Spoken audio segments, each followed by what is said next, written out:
U is ons Vader, U is 'n magtige God in hemel op aarde. Vader, ons kom vandag, ons sing hierdie gebed saam uit ons harte uit. Ons eer U en ons loof U vir U grootheid, vir U goedheid, vir U onvoorwaardelike liefde. Dankie Heilige Gees, dat ons net U teenwoordigheid kan ervaar en kan weet, U is met ons. Hier is dalk mense wat vandag hartseer is, hier is dalk mense wat vandag in 'n moeilike plek is. Hier is dalk mense wat se harte oorborrel van opgewondenheid oor iets wat gaan gebeur. En elke emosie en elke omstandigheid is U met ons. Is U by ons. U is 'n goeie Vader. U is 'n liefdevolle Vader. U is ons enigste Vader. En ons is baie lief vir U. En die gemeente antwoord. Amen. Dankie dat julle plekke inneem. Dankie Danny.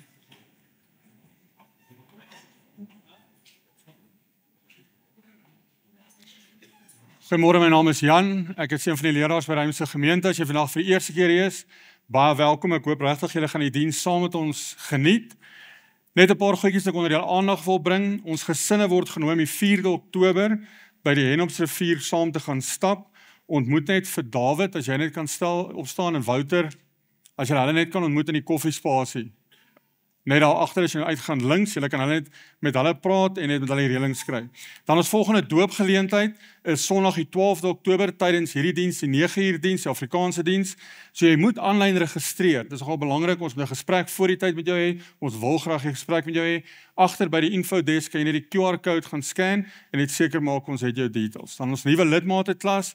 As jy graag 'n lidmaat van die gemeente wil word of meer wil uitvind van die gemeente, maak ook 'n draai agter. Dit is die 19 Oktober na die eerste diens, is dit in die chapel en dis ook belangrik dat jy moet registreer vir dit, so jy kan ook agter die QR-code gaan scan daarvoor. So ons is besig om dieper met die Here te gaan. Ons het 3 sonnae terug begin met 12 fundamentele boublokke wat elke gelowige nodig het om nader aan God te groei, om geestelik te groei. En ons wil 'n gesonde teologie bou. Elke persoon het 'n ander teologie, maar ons wil ons gemeente 'n gesonde teologie bou, 'n basis wat hierdie 12 blokke is om te sê, maar dis die basis van die Christelike geloof. Natuurlik is al baie meer, maar ons wil hê hier in die volgende paar weke, net tot voor Advent, tot einde November, wil ons hierdie gewoontes, hierdie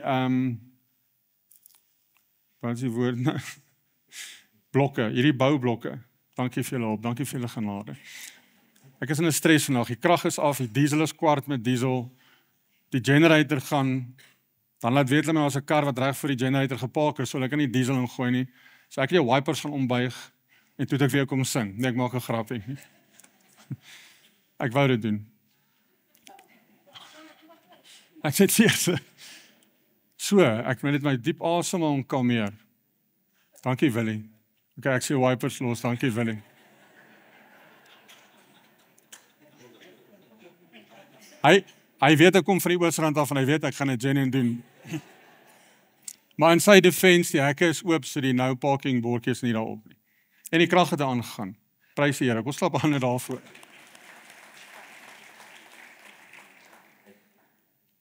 Terug na my notas. Ons werk in die boublokke wat ons wil seker maak dis ons fondasie. En Herman het verlede week met ons gepraat oor Jesus se werk aan die kruis. En nie omdat ons moet nie omdat dit 'n wet is nie omdat jy 'n beter mens gemaak nie, maar uit ons dankbaarheid uit wil ons transformeer. Nou jy kan nie transformeer deur harder te probeer nie. Ons transformeer deur gewoontes aan te leer. Jesus kweek sekere gewoontes, toe op aarde was, wys hy vir ons sekere gewoontes, sekere goed wat hy in sy lewe gedoen het en gemodelleer het, en as ons soos Jesus wil word, groei ons probeer groei na daai gewoontes toe. Ons gaan die volgende paar sonnae na die volgende gewoontes kyk. Gasvryheid, opoffering, feesviering, en ek wil vandag met julle praat oor 'n gewoonte wat ons baie keer vermy, of dalk nie regtig verstaan nie, en dit is vas. Soos ek vir jou sê, jy moet vas. Baie van ons het dalk in 'n tradisionele kerk groot geword, waar jy nooit 'n blootstelling gekry daar nie, of baie dink dalk dis net wat in die Bybel gebeur het. Vas is iets wat Bybels is, vas is iets wat Jesus gedoen het. Soos ek vir jou sê, kom ons vas, dink jy dalk seker, hoor jy, maar moet ek nou honger ly? Nou ek is deel van my irritasie vandag ook is, ek staan vir 4 weke op intermittent fasting. En ek was by 'n dokter gewees wat voorgestel het ek nou gaan, omdat ek baie keer siek was, in die winter, 'n hele klomp keer. En sy het gesê dit help met cell rejuvenation en my immuunstelsel. So sy het gesê ek moet suiker, stysel en suiwel uitsny. En ek mag net 12 vir die middag eet en 6 die aand. Dit was op 'n Dinsdag toe ek al gesien het. So ek voel soos 'n ou op death row. En ek besluit vir die volgende week, ek sal Maandag begin. So vir die volgende week, soos 'n boesman, gaan ek alles eet wat ek kan eet, want ek weet daar is ook na Maandag nie kos nie. So ek het alles geëet van 'n garage pie tot sagopudding, tot macaroni, tot KFC, alles wat ek kon eet. Daai Sondag laatmiddag is ek so naar. Maar die oggend ons gesien daar's 'n special gewees, 3 van daai groot slab chocolates vir R100 by Checkers. So ek het nou 'n bietjie my tyd hardloop uitdink nog 3 van hierdie slabs oor. So ek wurg daai slabs af want ek weet môre gaan ek spyt wees en ook ek het nie die wilskrag as daai goed môre vir my daar lê en roep in die spens nie. Nou gaan my ouderdom nou 'n bietjie weggee. Nadat ek die derde een eet, het ek soos Raggedy gelyk en roep in die beer. Ek het so 'n bietjie van 'n riddel gehad in my van die suiker wat in my lyf was. Die Maandag begin ek. Dit voel vir my of ek vol spoed in 'n glas deur vashardloop. Dit slaat my baie erg. Daai Woensdag is ek so honger as ek 'n bak Rama botterdaal gehad, ek het ons eetkamersaal gesmeer en hom opgeëet. Dit was erg. Dit was regtig baie erg geweest. Maar vriende, dis nie vas wat ons vandag oor praat nie. Intermittent fasting is 'n dieet. Dis nie die vas wat ons praat wat Jesus gedoen het nie. Wanneer ons praat oor die vas wat in die Bybel is die eerste ding wat ons moet beklemtoon dat vas was deel van Jesus se lewe. Jesus begin sy hele ministry om te vas vir 40 dae. As Jesus die seun van God vas, is ek seker hoeveel te meer moet ons hier dan vas nie. Ons lees in Lukas 4. Jesus het vol van die Heilige Gees van die Jordaan af teruggekom en deur die Gees is hy na die woestyn toe gelei, waar hy 40 dae lank deur die duiwel versoek is. Die hele tyd het hy niks geëet nie, sodat hy aan die einde daarvan honger was. Nou wat gebeur het is direk na Johannes die Doper vir Jesus doop, toe uit die water uit opkom, sê God die Vader uit die hemel uit, dit is my seun in wie ek welbehae het. Dit is my geliefde seun. Omdat ons God se kinders is ons ook God se geliefde seun en dogter. Dit is sy identiteit wat vasgemaak is. Direk daarna gaan hy in die woestyn in. En die duiwel kom en waarop val hom aan? Op sy identiteit. As jy die seun van God is, doen dit. As jy van die seun van God is, verander die klippe in brood. So as Jesus in die woestyn is en hy is op 'n plek waar hy regtig swak is fisies, word hy aangeval. Maar Jesus vas vir 40 dae. Ons lees in Matteus 6 dat Jesus, behalwe dat hy self gevas het, verwag hy ook van ons om te vas. Hy sê nie as julle vas nie, hy sê wanneer julle vas. So Jesus wil hê sy disippels moet hierdie gewoonte aanhê, laat dit deel word van hulle daaglikse lewe, soos wat gebed en gee en aanbidding en feesviering en opoffering is. Ek is grootgemaak dat as jy geestelik wil wees, dan moet jy Bybel lees en bid. Natuurlik, die belangrikste is jy moet die woord ken. Die woord is ons fondasie. Natuurlik moet jy bid. As ons bid, praat ons met God. Maar dit is nie enigste twee geestelike dissiplines wat daar is nie. Dis nie die enigste gewoontes wat Jesus gedoen het nie. As ons Jesus volg ons hom ook met ons gewoontes. Dit was een van sy gewoontes gewees. Nou, ek wil vanoggend 'n bietjie prakties gaan. Ek is 'n praktiese persoon om te dink, maar kom ons kyk prakties wat vas is. Sonder net vandag oor dit te gaan en dan in iets anders in te praat. Ek kan onthou in die kerk wat ek groot geword het ek altyd geweet, ek het nooit geweet wat die ou gesê het daarvoor nie, maar as ek uitgestap het, ek geweet ek gaan hel toe.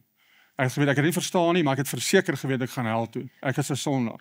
So ek wil vanoggend vir jou probeer prakties maak. So ek probeer dit vir my maklik maak en dan kan ons almal dalk as ek dit kan verstaan, kan julle dit verstaan. So eerstens die vraag is, hoekom vas ons? Wat is die doel van vas? Nou kom ons wees eerlik, om te vas is nie maklik nie. Dis nie natuurlik vir hom te sê, ek gaan kos los, of ek gaan my gemak los, of ek gaan minder tyd vir die TV spandeer nie. Nou die belangrike ding is, ons kan nooit vas sonder om te bid nie. Want dan is dit 'n eetstaking, of 'n dieet wat jy op is. Gebed en vas gaan saam. Jy kan bid sonder om te vas, maar jy kan nie vas sonder om te bid nie. Vas gaan die heeltyd oor God, op ons fokus op God.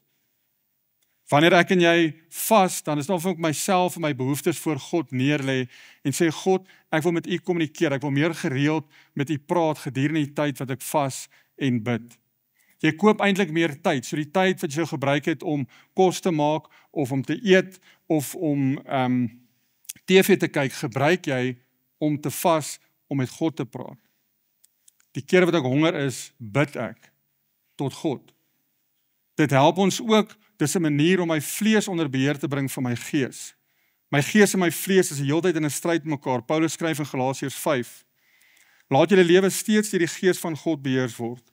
Dan sal julle nooit soeg vir die begeertes van julle sondige natuur nie. Wat ons sondige natuur begeer is in teenstryd met wat die gees wil. En wat die gees wil is in stryd met wat ons sondige natuur begeer. Hierdie twee staan lynreg teenoor mekaar. En daarom kan julle nie doen wat julle graag wil nie. Wanneer ons vas, sorg ons dat ons dit vir die regte rede doen.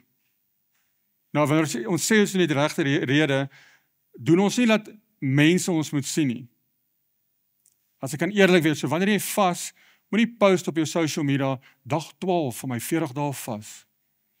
Dit het nie iets met ander mense uit te waai nie. Dis iets tussen jou en die Here. Dis iets waar jy gebruik om te sê, maar ek wil met God connect. Jesus sê vir ons duidelik in Matteus 6, as julle vas, moet julle nie so skynheiliges met lang gesigte rondloop nie. Hulle mismaak hulle gesigte sodat mense kan sien dat hulle vas. Dit verseker ek julle, hulle het 'n beloning klaar weg. Nee, as jy vas, versorg jou hare en was jou gesig sodat niemand kan sien dat jy vas nie. Behalwe jou Vader wat jy kan sien, wat jy nie kan sien nie. Jou Vader wat sien wat nie verborge is, sal jou beloon. Vas met 'n opregte hart. Soek God se aangesig. Vas is 'n manier hoe ons tot God nader. Vas is nie 'n manier hoe ons God se wil manipuleer nie. Dit is dieselfde as om jou 10de te gee. Ek gee nie my 10de sodat God my moet seën of dat ek 100voudig moet teruggee nie. Ek gee my 10de uit gehoorsaamheid, omdat ek weet alles wat ek het kom van God af. As ek vas ek nie om te sê, okay, Here, ek vas nou, so nou moet U luister nie. Ek doen nou 'n bietjie moeite in die kant. Ek doen nou meer as bid. Ek doen nou meer as Bybel lees. Ek vas ook nou. Ons kan nie God manipuleer nie. Die doel van vas is om God se wil te soek, om sy wil te verstaan. As ek met 'n nederige gesindheid vas, met afwagting op God, kan ek antwoorde kry, ek kan rigting kry, ek kan leiding kry. Tweedens, daar's verskillende soorte vas. Nou daar's verskeie maniere waarop jy kan vas. Daar's nie 'n regte of 'n verkeerde manier om te vas nie. En dit hang absoluut van jou af watter manier jy gaan vas. Dis nie asof jy vir God meer gaan beïndruk of minder beïndruk nie. Nou daar is die Daniël vas. Dit beteken jy het geen vleis of ander kos behalwe groente en water nie. Daar's 'n vloeistof vas waar jy geen kos eet nie, jy drink slegs water. 'n Totale vas is daar geen kos of water nie. Mense doen dit gewoonlik vir 'n kort tydperk van 3 dae. Dan is daar 'n spesifieke vas. Geen lekkernye soos wyn of koffie of suiker of chocolates nie. Dan jy roetine vas, 'n vas wat jy weekliks of maandeliks doen. Baie mense vas elke maandag. En dan is daar 'n vas van iets anders as kos, soos geen TV of geen sosiale media nie. Dit is wel belangrik om jou gesondheid in ag te neem. As jy besluit om te vas met jou tipe gesondheid of die tipe vas wat jy doen, jou gesondheid in ag neem. Iemand wat byvoorbeeld suikersiekte het, kan nie op 'n 40 dae totale vas gaan nie. Derdens, hoe lank moet jy vas? Net soos die tipe vas wat daar is ook 'n tydperk. En dis ook tot jou eie keuse wat jy kan kies hoe lank jy gaan vas. Dit kan wissel van 'n paar ure na 40 dae. Daar's verskeie voorbeelde in die Bybel wat hierdie tydperke gee. Daar's 'n dagvas. Dis 12 ure van 6 uur die oggend tot 6 uur die aand. Daar's 'n nagvas van 6 uur die aand tot 6 uur die oggend. 'n Dagvas van 24 uur, 2 maal 'n week vas, 3 dae en dan is ook 'n 7 dae, 14 dae, 23 dae en 40 dae vas. Ek was in die begin van die jaar by 'n vriend van my in Wellington waar ek op 'n geestelike retreat was en dis die enigste persoon wat ek ken wat al 40 dae op 'n watervas was. En die goed wat hy my vertel het wat gebeur, ek wil nie verveel met die biologiese goed wat gebeur, hoeveel meer jy vas nie. Ek praat nie van 40 dae nie, dis ekstreem, maar daar's baie goed wat in jou liggaam gebeur. Maar daar's ook baie goed wat in jou gees gebeur wanneer jy vas. So die nadeel wat gebeur, ek dink, kom ek sê dit so, kies 'n tydperk wat vir jou pas. Begin dalk in die begin met iets korters. Moenie wegspring met 'n 40 dae vas nie. Dis amper om te sê, as ek nou, as julle nou vir my sê, Jan sê nou 21 km kan hardloop, so ek sê ek sal probeer, ek gaan dalk, maar ek dink na 5 km gaan ek lê. Maar as jy vir my sê, ek moet dit volgende jaar doen, en ek begin nou te oefen, sal ek dit volgende jaar kan doen. So daar's 'n verskil tussen trying en training. So wanneer jy vas, begin ook met 'n kort tydperk, en bou dan op na langer vas, as jy voel, die Here lê op jou hart om langer te vas. Die nadeel wanneer jy te veel of te lang probeer, gaan jy naderhand eintlik net doen uit skuldgevoelens uit. Hierdie intermittent fasting wat ek op die oomblik is, ek is seriously dikbek. Ek is nie happy nie, ek voel baie jammer vir myself, dis elke dag vir my 'n gesukkel, so ek mis eintlik die punt, ek kyk nie na die positiewe nie, ek kyk nie eintlik na die goeie van dit nie. Dit daai kant gelaat. Wanneer ek vas, doen ek iets geestelik. En wanneer ek vas en ek begin ook, ek kom dalk kort of ek kom nie by wat ek wou gedoen het nie, gaan die vyand juis kom en jou aanval en vir jou sê en jou beskuldig, maar sê jy het nie deursettingsvermoë nie. En dan gaan jy jouself begin twyfel en sê, okay, maar weet jy wat, vas werk nie vir my nie, ek gaan nie weer vas nie. Miskien is die Here kwaad vir my en so kan dit aanhou en aanhou hardloop. So kies 'n tydperk, begin ook eers korter as jy langer is. Vriende, onthou, vas is nie 'n wet nie, dit is 'n manier om nader aan God te beweeg. Vierdens, die rede is waarom mense vas. Nou, ons verskeie redes hoekom mense vas. Ek gaan 'n paar Bybelse voorbeelde vir ons gee, 'n paar redes. Om hulp by God te soek, om antwoorde op moeilike vrae te kry, voordat jy 'n belangrike besluit moet neem. Vas namens ander mense se behoeftes. Berou oor sonde, genesing van siekes. Wat is jou rede dalk vandag? Wat is die seisoen wat jy dalk in is? Dalk soek jy 'n antwoord. Dalk het jy berou oor iets. Dalk soek jy hulp op iets. Of andersins wil jy net nader aan God wees. Vriende, as hierdie gewoonte is wat jou nader aan God bring, hoekom sal ons dit nie wil doen nie? Hoekom sal ek sê, maar hierdie is nie vir my nie? As dit iets is wat kan sê, maar Here, wat kan ek nog doen? Hoe kan ek nog nader aan U kom? Baie belangrik, God is by jou. God is altyd met ons. Ons hoef nie te gaan soek nie, of ons hoef nie te gaan roep of hier te kry nie. Maar ek kan onbewus wees van sy teenwoordigheid. Ek kan ook nie sy stem hoor nie. Ek en my vrou Lenet is juist besig om nou te vas, om 'n klomp groot besluite in ons lewe maak. En wanneer 'n mens vas en sê, Here, hier is ek, in my gebrokenheid, kan ek U stem hoor, kan U my help om 'n besluit te neem, of waar ook al jy vas. Vyftens, wat is die uitkoms van vas?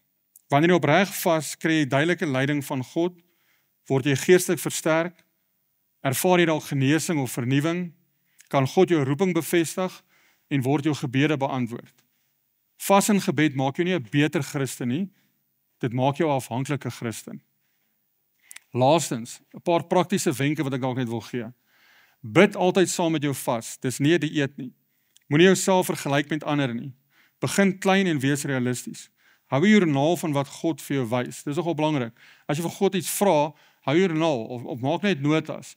Terwyl jy bid of jy word stil en sê, okay, praat met my, wat moet ek doen in hierdie geval? Skryf neer wat God op jou hart sit. Skryf neer. Ek het nou eendag 'n TikTok gesien waar 'n ou gesê het, almal van ons kan eintlik met God se stem hoor. Dat jy vat net 'n papier en jy begin te skryf jou eerste vraag. En jy skryf jou vraag en die eerste antwoord wat opkom, skryf jy antwoord neer. Moenie dan begin reël en skryf jou tweede vraag en jou derde vraag. En dis baie keer, ek sê nie dis enigste nie, maar baie keer is dit hoe God met jou praat. Want die eerste ding is God kan op jou praat, maar eers begin jou kop dan maar, is dit nou God of is dit ek? En dan kom die duiwel en sê nee, maar dis net nonsens, jy dink net klomp goed uit, dis nie God nie. Hoe weet ek is God se stem? Eerstens, dit kan nie teen die woord gaan nie. God kan nie vir my sê ek my vrou los en 'n ander, want die Here het vir my gesê ek moet 'n ander vrou kry. God kan nie vir my sê ek moet sonde doen nie. Eerstens is dit Bybelgetrou. Tweedens moet dit bevestig word om te sê die Here het op my gelê, maar dis wat ek nog altyd gevoel het. Maar ons kan die Here se stem hoor.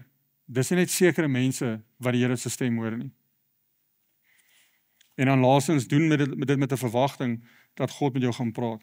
Vriende, God praat met ons almal. God het in die Ou Testament met die profete gepraat en sekere ander mense. Na Jesus praat God met ons almal. Elkeen van ons. Gebed is nie 'n one-way gesprek nie. Gebed is ek praat en ek luister. Ek praat en ek luister. God praat met jou. God kan selfs met jou praat deur iets wat in die natuur wat jy sien, of iets wat jy ervaar, of 'n liedjie wat jy hoor, kan God met jou praat. Maar hoor ons sy stem. Ek het in die begin vertel dat ek baie siek was in die winter, ek was 5 keer siek in 6 weke gewees, en elke keer was dit iets anderster gewees. En nadat ek die 4de reeks antibiotika gedrink het, en ek was vir 'n klomp toetse en 'n CT scan, het ek regtig begin dink dis 'n geestelike aanval. dat ek aangeval word, want al die goed wat ek voorgaan en al die toetse wys negatief, daar's niks fout nie, maar ek word net elke keer sieker. En ek en my tuinier Benjamin praat nogal baie, is amazing, die Here praat met hom in drome, so hy sal baie keer droom, en dan sy drome met my deel, hy het al 1 of 2 drome oor my ook gehad, en dan vir my vertel daarvan, wat nogal baie akkuraat was, oor iets wat ek al oor gebid het ook. En ek en hy het 'n gesprek, en die Saterdag sê ek vir hom, ek deel met hom dat, ek dink dit is 'n geestelike aanval, en hy sê nie, hy sal saam met my bid. Daai aand 8:00, bel hy my en sê nie, hulle het kerk nou net gehad, en hy het sy gemeente sê, ek is siek. En sy hele gemeente gaan 12:00 die aand in Princess Crossing met mekaar kom om vir my te bid. Ek was uit die veld uitgeslaan. Ek ben hierdie mense ken my nie eers nie. Toe gaan hy verder en hy sê, hy gaan vir 3 dae vas sonder kos en water om vir my in te tree en vir my te bid, om my te beskerm. Ek ben, hier gaan hierdie ou, my tuinier, en hy gaan op 'n totale vas vir my. Hy bly in 'n shack, ek dink nie hy het al die geriewe nie, ek weet nie of kos hy eintlik regtig het, elke dag nie. Maar hy sê, hy sal vir my part, hy gaan in 'n totale vas. En dit het my nogal laat wonder oor myself. Ek het lank terug, as mense vra as jy vir my bid, ja, ek sal vir jou bid. Dan 'n week later, as ek eerlik moet wees, kom jy terug, sê, Jan, dankie vir my gebid het, my ouma is gesond. Sê ek, ek het vergeet om vir haar ouma te bid. Ek's eerlik. Toe het ek besluit gemaak, as iemand my vra, bid vir my, dan bid ek dadelik. Of ek bid in my kop, of as ek stil is, bid ek onmiddellik vir die persoon. Maar dis waar dit stop, ek bid 'n paar sinnetjies. Hier gaan Benjamin, en hy sê, maar ek gaan vir jou vir 3 dae vas. Ek vas nie vir my siekte. Hy sê, hy vas vir my. En ek het net weer daar gaan dink om te sê, maar, hoe ver is ek bereid om vir ander mense te gaan? Hoe ver is ek bereid om te sê, maar Here, ek wil regtig u stem hoor. Ek wil regtig weet wat u plan is. Ek wil regtig weet wat u wil hê ek moet doen. Maar ek is te haastig. Want ek bid daaroor en sê, Here, wat is dit nou hier? En ek sal wag, okay, nee, die Here antwoord nie. Of ek sal vir Here iets oorgee, en sê, Here, ek los dit by u voete, ek gee dit aan u oor. Dan wag ek 5 minute, en dan gebeur niks, as Here, wag, laat ek jou gou help. Gee terug, hier's 3 opsies, ons moet of A, B of C doen. Ons moet kan leer om te wag op die Here. Vas help jou om te wag op die Here. Gefokus te vas. Want glo my, as jy honger is, is jou brein nogal baie besig. Maar as jy daai besigheid kan gebruik, sê maar, kom ek fokus op God in hierdie tyd. Kom ek bid, kom ek nader tot God.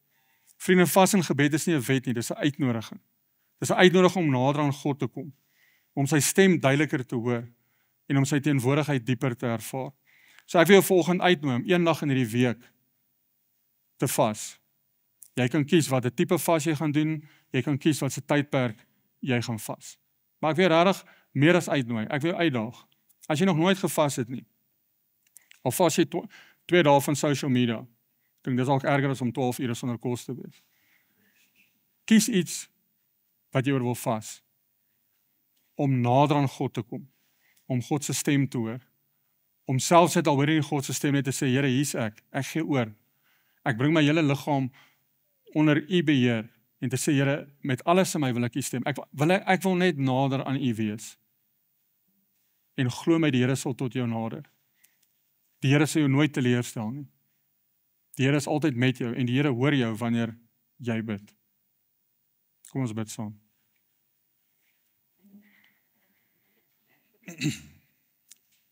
Here, dankie vir u liefde. Dankie dat jy 'n klomp goed laat verander het wat vanoggend verkeerd gegaan het, en nou reg is, en dat niks van dit u of die Heilige Gees kan keer nie. Dankie dat u ons Vader is. Jesus, dankie wat u aarde toe gekom het, nie net om ons te red of van 'n kruis te sterf, maar om ons te kom wys, dis hoe dit lyk om 'n verhouding met my Vader te hê. Dis die gewoontes wat jy moet doen. Dis die manier wat jy goed moet doen. U het ons geleer om te bid, ons het dit nou gesing. U het ons 'n hele paar ander goed gesê om te sê, maar doen hierdie goeders. Nie omdat dit 'n wet is of 'n reël is of jy gaan hel toe as dit nie gebeur nie. Nee, omdat ek dankbaar is, omdat u vir al my sondes gesterf het. Wil ek verander? Wil ek meer en meer soos u word? Heilige Gees, ek bid dat u ons elkeen sal help in hierdie week. As ons kies om te besluit, ons gaan van iets vas, dat ons regtig sal commit tot dit. Ek spreek ook die duiwel aan om geen persoon aan te val vandag, in hierdie week, en enige tyd nie. Want U sê, U lei ons nie in versoeking nie. U beskerm ons teen die duiwel. Dis die duiwel wat ons in versoeking lei. En ek spreek die bloed van Jesus oor elke persoon wat in hierdie gebou is. Dat geen aanval sal suksesvol wees nie. Dat elke persoon U teenwoordigheid sal ervaar. En dit wat hulle ore toedruk, dat U dit sal oopmaak. Dat hulle sal kon hoor wanneer U praat. Dit wat hulle harte keer, dit wat hulle kop twyfel oor, dat U dit sal wegvat. Jesus help ons, versterk ons, dat ons in die woord kan sien hoe U dit gedoen het. Met genade, U het joy gehad. U het met mense geëet, U het gelag, U het fees gevier. Maar U het ook stil geword, U het ook gebid en U het ook gevas. Help ons elkeen in hierdie week. In Jesus naam. Amen. As jy vandag vir die eerste keer by ons gemeente is, wil ek jou graag ontmoet, kom stel jouself gerus voor, en dan daar's 'n nuwe koffiespasie, ons drink nie meer hierdie kant koffie nie, so jy kan daar uitgaan na die linkerkant toe, daar is verniet koffie en tee, en dan is daar Coffee the Bible as jy vir jou lekker cappuccino wil koop. So behalwe om nie voor die generator te park nie, wil ek vir julle vra om volgende die onderste hek uit te gaan. Wees asseblief Christelik, iemand het laasweek die ouens hier gevloek en skree omdat hy nou met onder uitgaan. Gebruik die onderste hek. As ek vir jou uitvind wie is, ek kom van die Oosterrand af. Ek gaan vir jou hande oplê, maar ek gaan nie vir jou bid nie. Gebruik die onderste hek asseblief. Die rede hoekom ons doen is, ons wil nie jou kar vuil maak nie, ons wil nie snaaks wees nie. 11 uur is daar Engelse diens. So party mense moet inry, ander mense moet uitry. So is net om in die verkeer te help. So ek vra jou mooi, ry by die onderste hek uit. Terwyl ons lekker lag, kom ek spreek die seën van die Here oor ons uit. Nie omdat dit 'n grap is nie. Nie omdat iets is wat ek net doen om die preek af te sluit nie. Dis 'n seën om te sê, hierdie seën is wat Jesus moontlik gemaak het om te sê, ek seën julle met dit, want ek gaan na my Vader toe om vir julle plek reg te kry. Maar terwyl julle bly met julle hierdie 3 goed weet, mag die liefde van God die Vader en die genade van Jesus Christus en die teenwoordigheid van die Heilige Gees met elkeen van julle wees. Amen.